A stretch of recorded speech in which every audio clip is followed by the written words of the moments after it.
5 مشاهير هاجموا الشعراوي، منهم اللي اتهموا بالجهل وقال إنه بيمثل باسم الدين. فضيلة الشيخ الشعراوي واحد من أعظم الشيوخ المسلمين، واللي قدروا إنهم يفسروا القرآن الكريم ولكن بشكل واضح وسهل، وده مش كلامي، ده بإجماع من رجال الدين. وعلى الرغم من إنه كان بيدخن لأكتر من 50 سنة إلا إنه بطل تدخين، واعترف بده في لقاء تلفزيوني. في قال إنه كان بيدخن ولكنه سابها لأنه مش هينفع ينصح الناس وهو بيدخن. إلهام شاهين من فترة هجمت الفنانة إلهام شاهين الشيخ الشعراوي، وقالت إن آراءه تناسب الجاهلية. طبعا وهي بتتطاول عليه كانت ناسية إن الشيخ الشعراوي واحد من أهم علماء جيله، ونسيت إن السعودية البلد اللي ربنا نزل فيها القرآن الكريم كانت بتستعين بيه عشان يفسر لهم القرآن الكريم.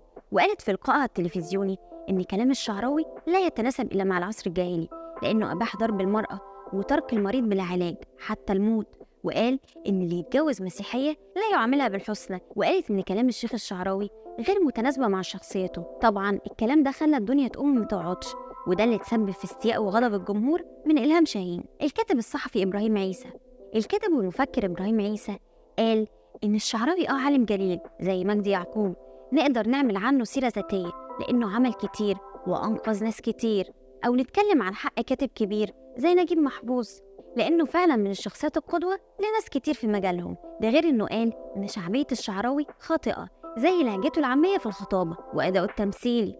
وما اكتفاش بكده، هو قال إن اللي بيتابع الشيخ الشعراوي هي طبقة متوسطة ريفية، عشان كده 90% من اللي بيحبوه يسمعوه.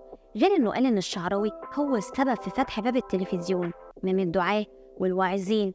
وقتها كلام إبراهيم عيسى اتسبب في هجوم الناس عليه ومقاطعة برنامجه. فريدة الشباشي، المفكرة والسياسية فريدة الشباشي، قالت في أحد اللقاءات التلفزيونية إن الشيخ الشعراوي سجد لله سجدة شكر بعد هزيمة 67، وقالت إنها بعتت ليه رسالة مضمونها أنه من سجد لله شكرا لهزيمة مصر فبالضرورة أنه سجد لله شكرا على نصر الجيش الإسرائيلي.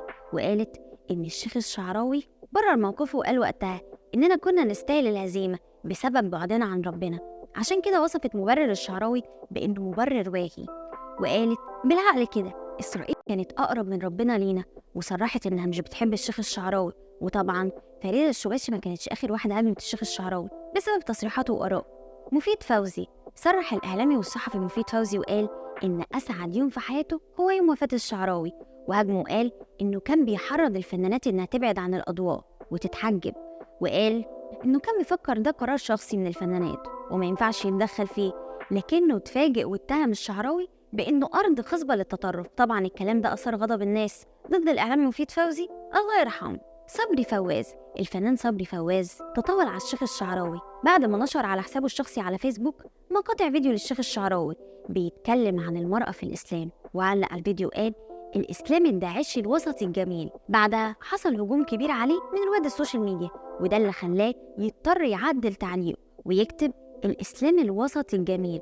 وفي النهاية من حق أي حد ينتقد أي رأي مش مقتنع بيه، لكن مش من حقك تغلط في حد متوفي.